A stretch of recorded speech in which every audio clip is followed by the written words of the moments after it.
बिस्मिल्लाहिर्रहमानिर्रहीम, अस्सलाम वालेकुम। लाखों करोड़ों दुरूदो सलाम मोहम्मद मुस्तफ़ा सल्लल्लाहु अलैहि वसल्लम और आले मोहम्मद पर। मैं हूँ उमर दराज गोंदल और आप मेरा फेसबुक और यूट्यूब चैनल देख रहे हैं। आज की सबसे बड़ी खबर क्या है? खबर इस्लामाबाद से है और पाकिस्तान के आज रेड जोन के अंदर हर लिहाज से गैर मामूली सिचुएशन है। वहाँ पे रेंजर्स हैं इस वक्त, वहाँ पे एफसी है और पुलिस की सिक्योरिटी अलग से तैनात की गई है। इस्लामाबाद पुलिस को ये बताना पड़ रहा है कि वो गैर मामूली इंतजामात वहाँ पे क्यों कर रहे हैं। ये भी एक खबर है, लेकिन असल खबर जो आज की है वो जनरल फैज़ हमीद साहब से मुतल्लिक है।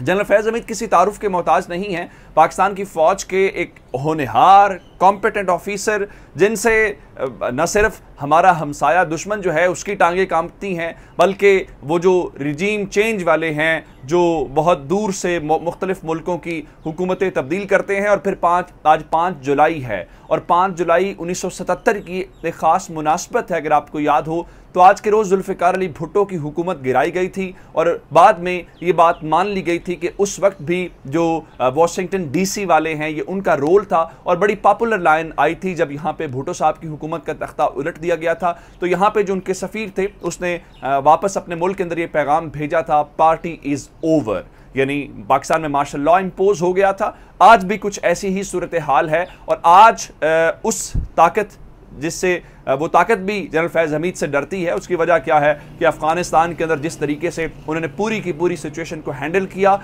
और अमेरिकन का वहाँ से निकलना कितना ज़िल्लत आमेज़ साबित उनके लिए हुआ, कितना तकलीफ दे हुआ, उसमें जनरल फैज़ हमीद का बड़ा रोल है। लेकिन हमारी हुकूमत जिसके अंदर बहुत सारे लोग ये समझते हैं कि जनरल फैज़ हमीद को खुड्डे लाइन लगा दिया गया है, फिर अफवाज पाकिस्तान को बताना पड़ता है कि जनरल फैज़ हमीद जिस कोर की कमांड कर रहे हैं वो खुड्डे लाइन वाली कोर नहीं है, बल्कि जो इंतहाई ईमानदार, इंतहाई कॉम्पिटेंट, इंतहाई आला ऑफिसर होता है उसको, क्योंकि पेशावर से शुरू होकर अफगानिस्तान के बॉर्डर तक और शायद बॉर्डर से उस तरफ भी चीज़ों को मॉनिटर करना पड़ता है, तो ये इतनी इंपॉर्टेंट कोर है। अब रोज़ाना की बुनियाद के ऊपर होता क्या है, कभी नेशनल सिक्योरिटी कमेटी का इजलास बुला लिया जाता है, चूंकि उसके अंदर भी पेशावर कोर कमांडर का आना ज़रूरी होता है, और कभी सिक्योरिटी कमेटी बराए पार्लियामेंट के इजलास बुला लिया जाता है। जब आप वीडियो देख रहे होंगे तो उस वक्त जो नेशनल सिक्योरिटी कमेटी बराए पार्लियामेंट है उसका इजलास शुरू हो चुका होगा। रेड जोन के अंदर गैर मामूली कैफियत है, हत्ता कि सिचुएशन ये है कि वहाँ पर मौजूद सहाफ़ियों को ये कहा गया है कि आप इस इलाके को या इस जगह से निकल जाएं ताकि यहाँ पे जो इजलास है उसको आगे किया जा सके, और पार्लियामेंट की बिल्डिंग से भी उनको कहा गया है कि आप बाहर निकल जाएं। ये ओवरऑल सिचुएशन है। अब जनरल फैज़ हमीद को लाइन हाजिर करने का मतलब क्या है? जनरल फैज़ हमीद को लाइन हाजिर करने का मतलब ये है कि आज पार्लियामेंट की जो सिक्योरिटी कमेटी है उसका स्पेशल इजलास है, जिसको स्पीकर कौमी असम्बली राजा परवेज़ अशरफ शेयर कर रहे हैं, और उसके अंदर मौलाना फजलुर रहमान को, आसिफ जरदारी को, इन सबको खुसूसी शिरकत की दावत दी गई है। और आज वो आसिफ जरदारी जो कहते हैं जनरल फैज़ हमीद को खुड्डे लाइन लगा दिया गया है, उस बयान के बाद ये पहला मौका होगा जहां पे जनरल फैज़ हमीद साहब का और जरदारी का आमना सामना होगा। सिर्फ जरदारी से आमना सामना नहीं होगा, बल्कि वो फजलुर रहमान जो बहुत बोलते थे, फैज़याब होने की बातें करते थे, आज उनके साथ भी टक्कर है। लेकिन चूंकि जनरल फैज़ हमीद एक बड़े प्रोफेशनल सोल्जर हैं, उन्हें अफगानिस्तान के उमूर के ऊपर और जो टीटीपी के साथ मुज़ाकरात हो रहे हैं उसके ऊपर ब्रीफ करना है, तो इसलिए आज का ये इजलास बड़ा इंपॉर्टेंट है। लेकिन मेरा ख्याल ये है कि ये जो बार बार हुकूमत का ख्याल है ये अपनी शायद अना की तस्कीन करते हैं और इस तरह से उनको खुशी मिलती है कि जनाब वो फैज़ हमीद साहब से ब्रीफिंग लेने का हमें एजाज़ हासिल हो रहा है या हमें शर्फ मिल रहा है। फैज़ हमीद साहब की तो ये प्रोफेशनल ड्यूटी है, वो तो खैर ये काम करेंगे ही करेंगे। अब मैं आपको एक और ख़बर दे देता हूँ। आज बड़ी एक अहम मुलाकात हुई है और ये मुलाकात जो है वो बनी गाला के अंदर हुई है। खान साहब का जादू तो सर चढ़ के बोल रहा है। असद उमर साहब ने आज बड़ी इंपॉर्टेंट बात की कि यहाँ पे एक नैरेटिव चलाने की कोशिश की जा रही है, जी इमरान खान ने अमेरिका से माफ़ी मांग ली। उनका हम अमेरिका से क्यों माफ़ी मांगेंगे, अमेरिका हमसे माफ़ी मांगेगा, उसने यहाँ पे ये सारी गड़बड़ जो की या करवाई जो तहरीक इंसाफ इल्ज़ाम लगाती है। अब ऐसे में आप जानते हैं कि अमेरिका और बरतानिया मिल के एक दूसरे के मफादात का तहफ़्फ़ुज़ करते हैं। इन सब को जो ये कह रहे थे कि खान साहब ने अमेरिका से माफ़ी मांगी है, उनको पैगाम भेजा है, आज उनको चपेट पड़ी है। अब आप कहेंगे वो चपेट कैसे पड़ी है? आज बरतानवी हाई कमिश्नर क्रिश्चियन टर्नर जो हैं वो बनी गाला पहुंचे हैं। ज़ाहिरन ये जो म्यूचुअल इंटरेस्ट के मामलात हैं उसके ऊपर मुलाकात है, लेकिन इमरान खान वज़ीर आज़म नहीं है, आपको ये बात अंदाज़ा होनी चाहिए। तो ऐसे में बरतानवी सफ़ीर का फिर बनी गाला आमतौर पे होता यह है कि हमारा वज़ीर आज़म तो तकरीब के अंदर जाता है क्वीन की बर्थडे की, और वहाँ पर सफ़ीर को, यानी प्रोटोकॉल का हाथ तो ये होना चाहिए था कि आपके उस दिन फॉरेन मिनिस्टर जाते या कोई एक मिनिस्टर चला जाता तो प्रोटोकॉल पूरा हो जाता, लेकिन पाकिस्तान का वज़ीर, जाहिर बात है कारोबारी मफादात भी तो हैं, तो वज़ीर आज़म खुद गए केक खिलाते हुए नजर आए, लेकिन आज उस मुल्क का सफ़ीर खुद चल के इमरान खान की रिहाइशगाह के ऊपर आया है।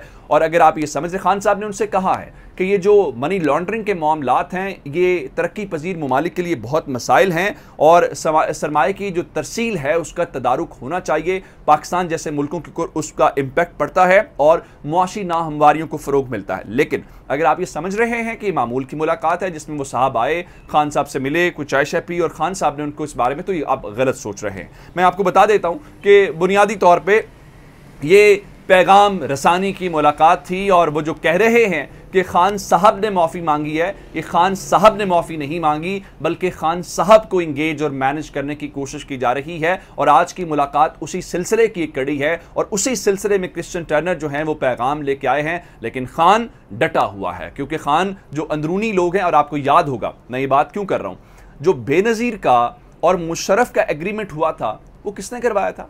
वो बरतानिया वालों ने इनिशिएट किया था, और एट द एंड जो अमेरिकन हैं उन्होंने करवाया था। ये इस किस्म की निगोशिएशंस, इस किस्म के मैनेजमेंट ये करते रहते हैं, लेकिन ऐसा होता हुआ कप्तान के मामले में नज़र नहीं आ रहा। तो अब मैं आपको एक और ख़बर देके फिर मैं इलेक्शन कमीशन वाली बात जो आज की इंपॉर्टेंट खबर है वो दे देता हूँ। आज 5 जुलाई है, तो आज सुप्रीम कोर्ट के अंदर ये जो मुनहरिफ अरकान हैं इन्होंने एक इलेक्शन कमीशन के उस डी-सीट करने वाले फैसले के खिलाफ अपील दायर की हुई थी सुप्रीम कोर्ट के अंदर। सुप्रीम कोर्ट के 3 रुकनी बेंच ने आज उस केस के ऊपर समाअत की और कहा यह पार्टी का बुनियादी हक है कि कोई रुकन जो उनके टिकट के ऊपर मुंतखब होकर आता है वो उनसे वफादारी करे और उनके कहने के ऊपर वोट दे। जब आपकी पार्टी ने परवेज इलाही को वोट देना था, चले उन्होंने आपको नहीं कहा था कि आप वोट ना दें, लेकिन जब उन्होंने बायकॉट कर दिया तो आप इजलास के अंदर कहां पे गए?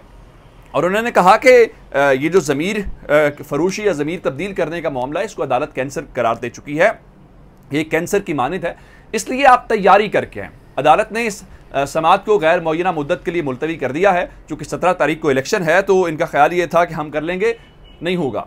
आप ना यहाँ आपकी बात बनेगी ना आपकी बात उस तरफ जाके बनेगी। अब ज़रा मैं आपको एक और ख़बर दे देता हूँ कि कल ख़बर आई जो इस्लामाबाद पुलिस है उन्होंने बताया जी डीएसपी मुनव्वर अली महर को इलेक्शन कमिश्नर का, chief election commissioner Sikandar Sultan Raja का चीफ सिक्योरिटी ऑफिसर तैनात कर दिया गया है। और उसके साथ ही वहाँ पे सिक्योरिटी हाई अलर्ट है रेड जोन के अंदर जहाँ पे इलेक्शन कमीशन का दफ्तर है, और इलेक्शन कमीशन के दफ्तर के गिर एफसी और पुलिस की इजाफी नफरी तैनात कर दी गई है।